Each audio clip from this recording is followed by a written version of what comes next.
Hello and welcome to the next episode of the Market Intelligence CrowdStrike Coffee Chat coaching series brought to you by SYNNEX Public Sector, CrowdStrike's authorized distributor and premier global solutions aggregator solving IT challenges for the federal, state, local, and health markets.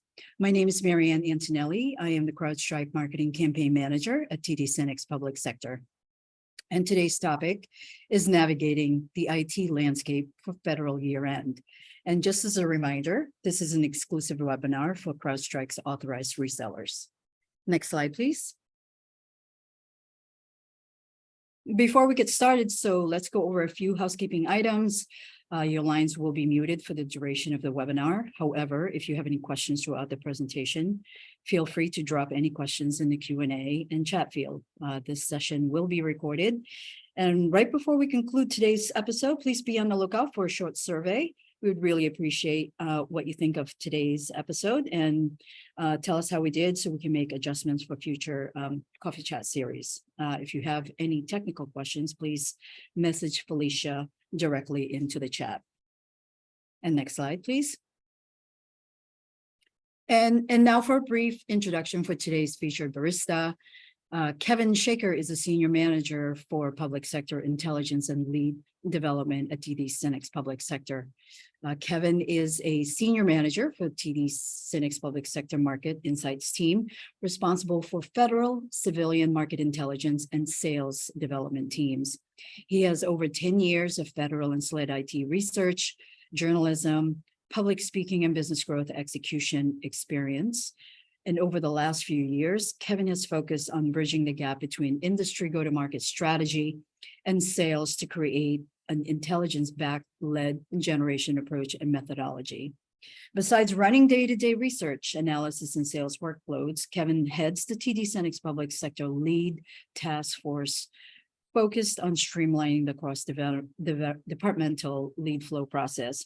And off the clock, Kevin engages in an active lifestyle consisting of fishing, scuba diving, traveling, and personal fitness. Okay, over to you, Kevin. Thank you, Marianne. Before we dive into today's content, first let me just go over the Market Insights team, which is what I do, or part of what I do. And so you understand sort of what we're capable of, but we analyze and understand what's driving the procurement of technology, and then apply that knowledge to hopefully shorten your sales cycles. We look at things like who has budget, what do end users like to buy, who are incumbents, and what gets their attention and overall. So we provide both the custom insights-laden research as well as on-demand content that we put out there, hopefully beneficial to you guys, or beneficial to you guys, considering that this is a coffee chat, always with the salesperson in mind as the audience. Essentially, we provide more custom-centric insights and analysis. We look at things, again, like budgets, opportunities, requirements, programs, initiatives, and then trends that we think you should be aware of. And then we hopefully apply that knowledge to the public sector, requirements and budget to grow your pipeline using market intelligence that we consider to be actionable and relevant and timely to you guys. Our focus is understanding what's fueling the $250 billion in annual spend on public sector IT. And that includes everything from requirements and budgets and priorities that we talked about. And then we leverage to make your business smarter. So with that, let's go ahead and get into what we're going to talk about today. Today, we're going to cover, or in the 30 minutes here, the remainder of the year from an IT COTS opportunities and budgetary lenses, focusing on cybersecurity. And our hope is to prepare you and your organization for what many regard as the most important quarter for government sales. And most important, maybe, but definitely largest in terms of opportunities here on the federal side. This is why we're glad to have you here. So for the next half hour, we're going to kick off with key content, a look at past Q4s and Septembers. I think we all can agree that when we're evaluating future market climates, you always have to start with the past, right? And this method requires appropriate referencing. So I'm going to go over some of the groundwork of past fiscal years, illustrate some of those Q4s and Septembers, what they typically entail. And then we'll dive into technology trends and cyber opportunities, considering that's what you guys are most concerned with, I bet. A lot of the juicier stuff will hopefully be in that section. And then we're going to end going over FY24 opportunities, things to look out for with maybe a few select agencies or so. And then hopefully tie everything together, sort of somewhat paint a story of what you and your team will need to understand, prepare for, and then execute during these final months. And we're going to summarize that succession in the end. So I'm going to tell myself next slide. As we go through the historic trends from prior fiscal years, please keep in mind that the federal government is a slow-moving beast. Budgets and policies do not change each year that dramatically. And rest assured that implementations are gradual. Many of the elements remain the same. Again, with that in mind, we can then go ahead and start looking at Q4 trends. The government, or the federal government, spends a huge haul of funds in Q4. This year, we're estimating about $250 billion, with a B, in obligations based on a 3-year CAGR. Out of that, we expect probably about $135 billion in just September obligations, which is $20 billion higher than what we were seeing in FY22. September, out of which has always been roughly 2 months of spending wrapped in one. On the DoD side of the house, that bulk of this spending comes from the Army and Air Force. I mean, a good deal, obviously, coming from those internal DoD agencies such as DISA, DHA, and so on. And then on the civilian side, the largest Q4 spenders are a bit more predictable, probably the average suspects for you guys: HHS, VA, and DHS on top, which comes to no real surprise here because they are always the heaviest funded civilian departments in the president's cabinet about every year to year. But why does all that spending happen in Q4, especially in September each year? And that question can be answered with the primary point that those funds that agencies have are no longer accessible to them after that September 30th deadline. I mean, there might be some working capital funds out there that make that maybe not true for all the time, but for the most part, after that 30th deadline, no longer accessible. So Congress allocates yearly funding to federal agencies and then benchmarks them with what they used or what they didn't use, to determine what they may get in the sequential years. Therefore, if you are a program manager on the federal side or have primary responsibility for a pool of money, it is in your best interest to spend what you have. And that's not only to advance your program or IT framework, but also make sure you get an equivalent and perhaps even more funding in the follow-on years. It's very strategic. And that concept to most of us in the COTS world is that use it or lose it, right? Once Q4 begins at the beginning of July, government offices have already begun to ramp up their spending and plans for contract actions in the lead up to that, again, September 30th deadline. And when it comes to the use it funds concerning IT, it is important to note that any forecasted number there is actually also added on by additional dollars that have been bucketed under a different project code. For example, as I put on the slide here, we expect about 35 billion, maybe even closer to 40, to be spent in the name of professional services, which most definitely also includes IT opportunities. So it's always just to add on there. Sometimes IT purchases get categorized among construction even, or office supplies as well. The point being that whatever number you hear as an estimate is always just a tad higher. And to emphasize the impact of this time, here are some of the high-level values, which, if anything, will hopefully paint a grand picture for your consideration to understanding just how important the end of the year is for spending. We estimate that the IT spending in Q4 this year will be hefty, like it always is. This year, at least 40 billion, but maybe even closer to 45. In fact, last year's Q4 was 41 billion, which is actually a little bit higher than most people anticipated.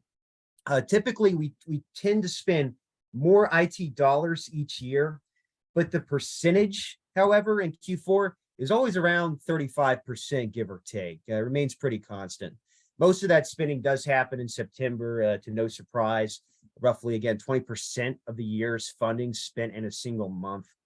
Of course, we'll get into September in a little bit here, a little bit better, just a little bit because it's so vital. But right before we segue there, let's take a look at some of the quarterly spending through the years.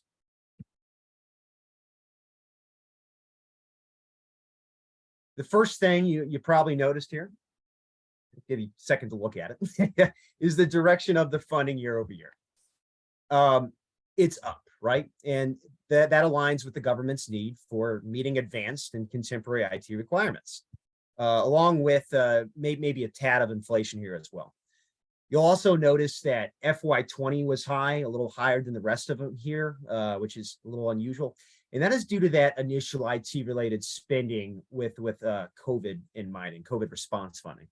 As mentioned earlier, while that top line IT funding grows year over year, the quarterly percentages remain rather stagnant. Q3 and Q4 of FY23 have slanted lines through them. That's because they haven't been fully reported yet. And even while Q2 is over, we also have slanted lines through there too. And that's because there's always sort of a DoD lag time to reporting their spending. So we don't know that in totality yet.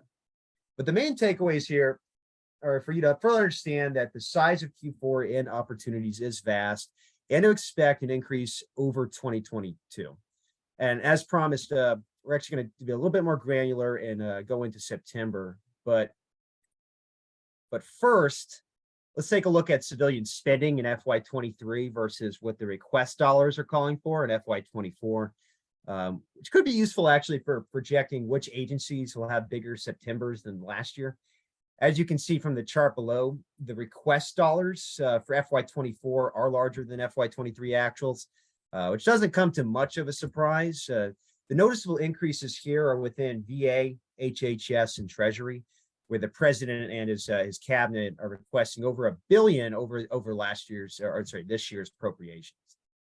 And while these agencies may not get everything that they're asking for, it shows where there's likely to be growth in the next fiscal year, most definitely the next fiscal year end. But now we're going to turn a little bit more specifically to the cybersecurity spending here.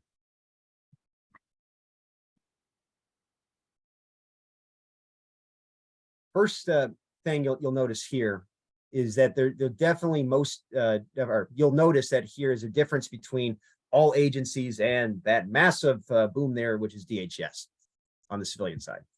DHS spends as much as the next three agencies combined year after year on cybersecurity, much of which is due to CISA and CISA's budget, as you guys know, which got roughly $2.9 billion this year in discretionary funds. Also, the agency, as most people know, is where CDM, or the Continuous Diagnostics and Mitigation Program, is run out of, which ensures that all civilian.gov domain networks are protected and then also dashboarded. The other thing to note here is that almost each department and agency is projecting to spend more this year on cybersecurity and even more on the next year, especially since the vertical is driving a lot of opportunities in the federal space. Such as revamping to that ZTA or the Zero Trust architecture by FY27, which was stated back in that EO or executive order back in May of 2021, which was outlining the administration's cybersecurity protocols. Everybody needs to reach a Zero Trust architecture by 2027. Means a lot of things to a lot of different customers, but with that in mind, everybody's driving toward it. And there's a lot of boom because of it. Among that, critical infrastructure is inadequate in defense currently, and especially in the civilian world. And the rise of external threats, obviously, and associated attacks. I mean, there's really no shortage of cyber catalysts out there that are affecting the civilian landscape. DoD, on the other side, does not have a 24 IT budget here that we can look at as of yet, but we can look at the requested FY23 dollars that do not stray much from the actuals in terms of cybersecurity spending. Now here we have a table that outlines that cybersecurity spending along with cyberspace operations, which doesn't pertain exclusively to pure cybersecurity, but are adjacent to cybersecurity usage and planning, which does make it relevant to CrowdStrike and the community. Just like the civilian side, the DoD is continuing to spend more and more each year on cyber, especially since there's a lot of power competition out there, right? And when it comes to our cyber posture, we're not miles ahead of our adversaries, and DoD is thus still trying to stay vigilant and also closely watching the Russo-Ukrainian war and how it plays out in terms of cyber defense and warfare. Help guide us. I mean, it's probably important that you guys are looking at that too, especially when we face also a growing threat from China across the globe. But please note that each organization here spends more than $1 billion on those cyberspace activities each year, with DoD agencies spending up close to 4 projected this year. So that's a background of overall spending across federal, but we're going to get a little bit more granular into September, which I know I've been talking about, and now I'm actually going to get to. So what you are looking at now is a 3-year average of spending by department and DoD bureau, also some non-departmental civilian agencies. Wanted you to get sort of a directional sense of where we expect the most opportunity. It is no surprise, as I said earlier, that DoD came out on top with an IT budget as big as most of the civilian sector combined. Like I said, HHS, DHS, and VA on the civilian side are not particularly shocking because, again, they are usually on the top of that annual IT budgets, and they have been for years. Even though DoD bureaus here, though, spend more during this time due to raw size, the civilian departments utilize September more heavily than DoD in terms of percentage. And for this year or the end of this year, VA, Army, Department of State, and Navy, and the defense agencies we're going to see spend, or at least we're projecting to spend marginally more this September than in 2022. What this means for you is that you'll target these agencies a little bit heavier, or at least I would, not only September, but as soon as possible to capture some of this end of year funding. Because while all of the departments and bureaus shown here have opportunities and can provide a good hunting ground, we are going to dive a little bit deeper into the organizations that spend the most. And we'll start out off with the DoD side. So as we mentioned, here are some of the specific high levels that we just provided, DoD side. Here we have the DoD broken down by department, looking at only September's here, but 2020, 2021, and 2022. Besides the Army that spent $300 more million in FY 2022 than in 21, September, really, there's no huge leaps or falls. Each entity here has kind of been slightly up year after year. Overall, though, the Army has spent more or most on average in September's for this timeline. I don't think that's going to change much.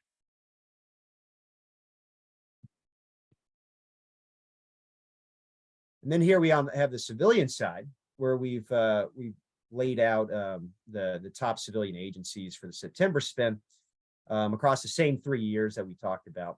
DHS used to lead the charge with a good chunk of spending in their allocations through the custom and border protection, transportation security. But last year, VA also saw a large increase in spending due to their electronic healthcare modernization initiative, or that EHR.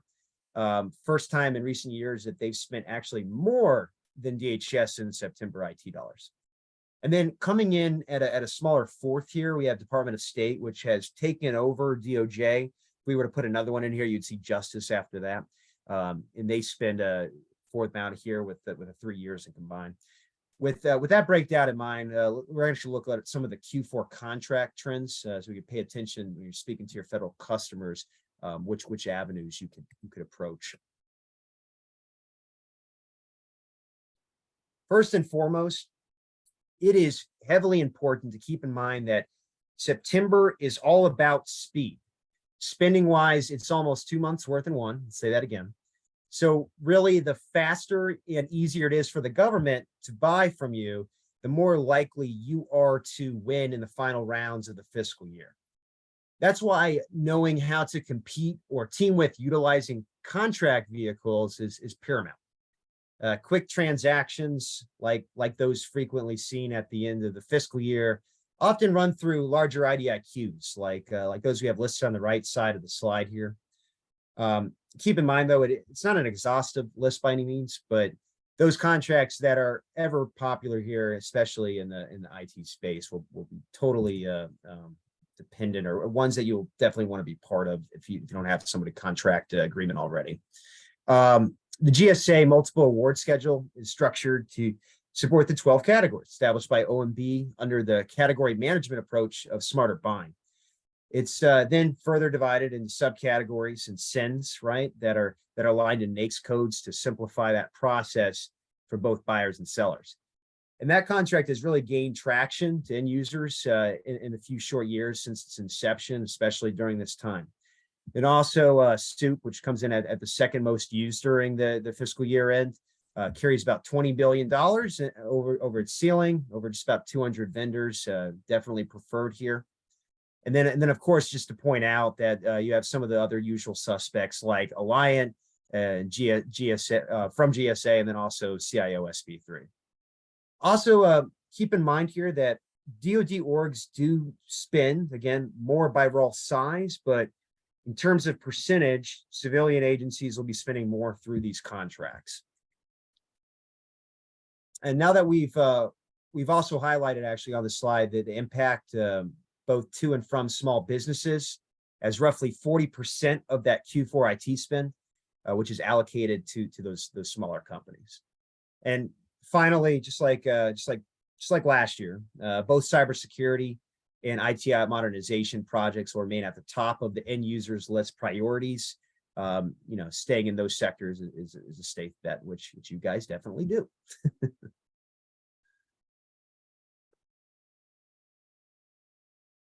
All right, so now we're going to move on a little bit to the opportunity and target section. We're going to talk a little bit more about what's going on with some of the agencies in today's scope and what's of interest to CrowdStrike and the partner community. First, though, I guess part of it, I hope everybody's been following the release of the mandated cybersecurity report. It came out last year. But if not, it's no time like the present to explain. The cybersecurity progress report is big because it baselines the progress for each department and agency with scores, right, on the cybersecurity health of different departments and agencies. And it does this kind of like how FITARA conducts its scores. And just like FITARA, the cybersecurity progress report has areas of focus, which enable the corresponding agencies to tighten their grip around modern and effective cybersecurity reform and solutions. The areas that they chose to stick with are kind of like key functions: identify, detect, respond, and recover. And in addition to pointing out problem agencies in areas where they can improve on, the points basically works out a set of standards industry-wide as well. It's the report is incredibly useful for gauging in on zeroed in opportunities and then coming up with targeting plans, but even better, in my opinion, end user messaging. I'd certainly recommend that you could find agencies and departments as part of your targets, and using the information in the document itself, you can tailor into a specific industry specific pitch or so. Most of the groundwork has already been done. I mean, it's right there. So on this slide, I just want to also include that there are agencies that have the lowest scores here, pointed out from remediation on the right side. It is important to note that those agencies do not have uniform issues. They're picked based on the various inadequacies that the report has. For example, the Department of Interior, which got the lowest score on their cyber well-being, was targeted for needing to implement multi-factor authentication, along with tools that could secure the systems around user error. Meanwhile, though, you'd have like SSA, which was dinged for needing a more secure registration process. and needing to deploy better cyber forensics tools to modernize that digital identity.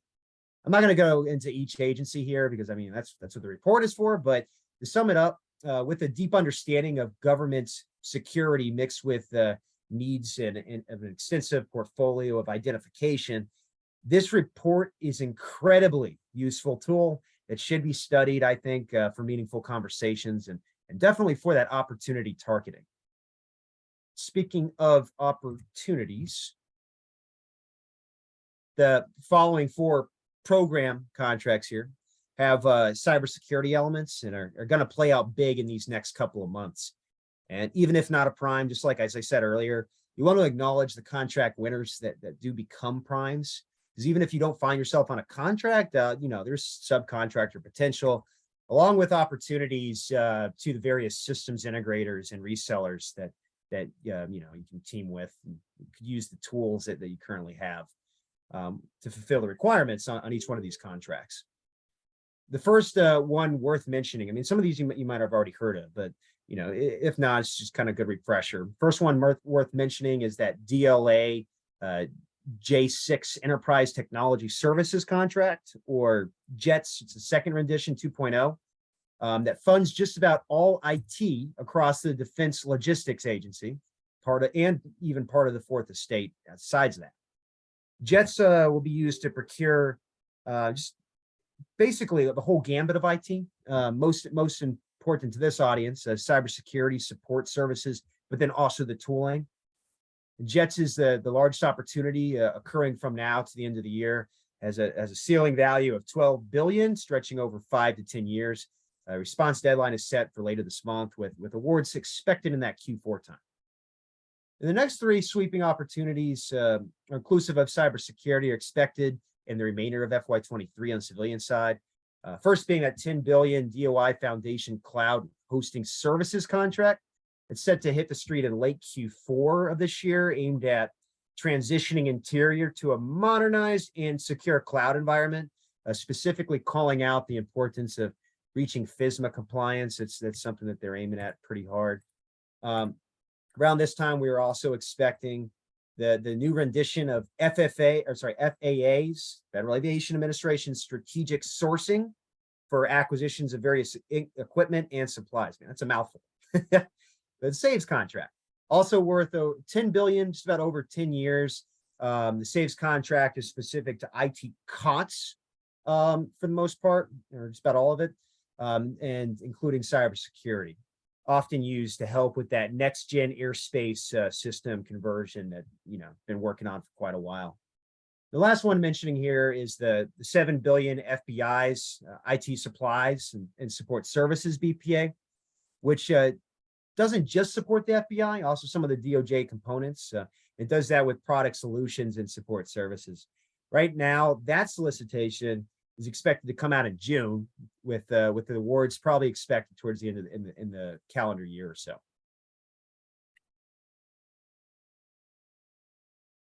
Before we get into the conclusion right here, I just did want to take a couple of minutes, or maybe a minute here. I see we're kind of short on time, to go over some of the key agencies to pay attention to in FFYE due to current and recent cyber projects.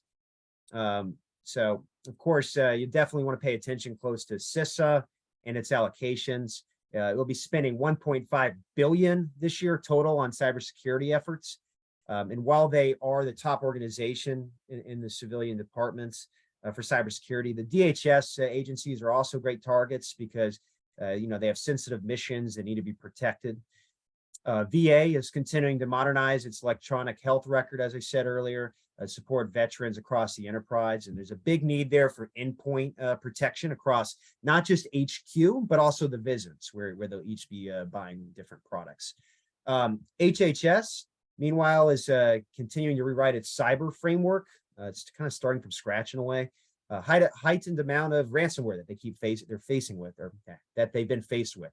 The organization across multiple operating divisions has failed its cyber wellness. On top of that, has been dinged by both GAO as well as their internal OIG. So if you need more specifics on that, you can go look at those documents. The department is also looking to make some of the defining adjustments and important purchases to implement that zero trust architecture. And then there's Department of State, heavily being influenced by the threats of China and Russia, especially with current events. Where they'll be spending the most money is within specifically the Bureau of Diplomatic Security, as well as their Consular Affairs Office. And then Treasury, of course, is up here too. They're looking to beef up their visibility into their network, especially on the IRS side, where they're also looking to maybe implement a little bit better cloud security for their enterprise case management system, specifically with code protection support.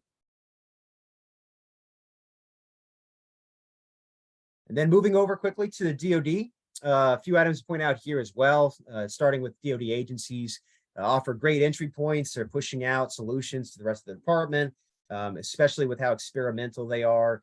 DHA, DISA, DLA are looking to have conversations around security automation. That's been a big push for them, specifically around the networks. All organizations here are looking to support cyber ties into JADC2 and late FY23. So that's also something to look at for, make sure you're staying up to date with. Army will be spotlighting successes coming out of the Army Material Command Technology Modernization Funds. They have a TMF contract there, looking at network modernization and a security investment. It's a good place to pay attention to, because whatever comes out of there might be adopted across the enterprise. And then just to tie it up quickly, that Air Force heavily spending $170 billion this year on just RDTE to address foreign adversaries. Big focus of that is cyberspace. Air Force also will be looking at strengthening their cyber resiliency office for weaponized systems or weapon systems. We'll be using Q4 this year to increase some of that cyber resiliency around their weapon systems, specifically also around adverse conditions that warfighters are facing in the field. And really, all those organizations can be great targets. It's important to acknowledge that DoD here does need help with discipline. We're understanding what systems they currently have. They mention that a lot. In addition, before they buy a tool, their wish is to always understand those current capabilities they have. And once they do that, then you can help them understand what they might need to also help address what would be best configured for cybersecurity overall framework that works best for them. And then, like to leave you just with a few key points. We're here at the end here.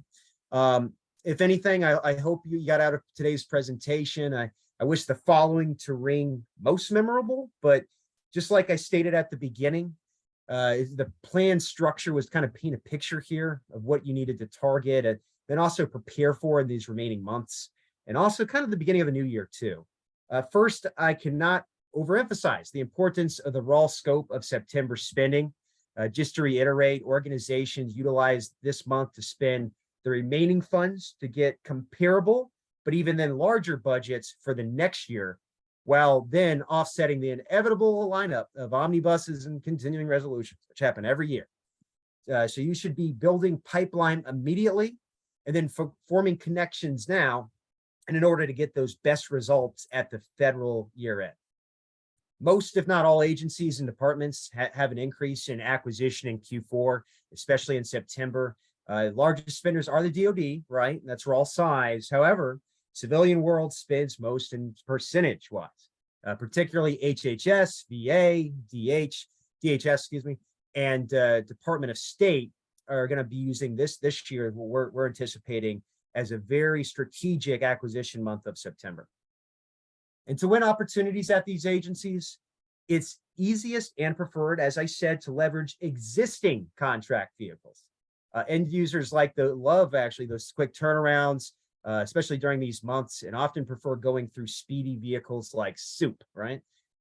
Pacing is key in these final months. So you should be teaming with existing primes and contacts if you already have them developed, or start developing them now. Otherwise, during this time, we understand everybody's workload is overflowing, right? With order processing and tracking down key decision makers. But you'll be rewarded best if you leave no stone unturned and pursue every possible angle for available opportunities, and speaking to as many as you can, especially here at the end. September though, is not the end of our career nor our livelihood, which is why you want to begin following Congress appropriations, or at least the process of which, at this point as well. Certain agencies will usually get new funding and development dollars earlier than others, and you'll never know which programs may have additional funding and which may actually lose some investment dollars. The end of the fiscal year is not only time to hustle, right, but it's also a time to strategize for the next year. Program managers and key decision makers, like I said, utilize the beginning of the fiscal year to map out requirements, stages, and quarterly spending for their IT frameworks. And it's going to serve you best if you continue conversations with end users into the new fiscal year by stating how do you help them achieve and fulfill their mission, right, in that new year. And if you follow those guidelines and steps, I believe you'll have a more fruitful September, or hopefully, and as well as a better fiscal new year in the next year. So again, I'd like to thank you for spending this time with us in the Coffee Chat series. I apologize for going a little bit over, and I hope you were able to pick up some useful information and tips. And I will turn that over. Thanks, Kevin. I just wanted to take the time to thank everybody for attending, and thanks, Kevin, for putting this together and going over everything. This is Caleb Castillo with the DLT sales team, TD Public Sector over here, supporting CrowdStrike. So just as a reminder, we'll be reaching out to you guys, see if you have any questions, and if there's follow-up, please reach out to us so we can, schedule breakouts or anything like that for have deeper dives and discussion around this stuff. Just want to make sure everyone's here to support. And typically we have some Q&A, but seeing that things ran over, just reach out to us if you have questions, and we'll send some follow-up emails as well as a thank you and a gift card to Starbucks to follow. Thanks for you guys taking the time today.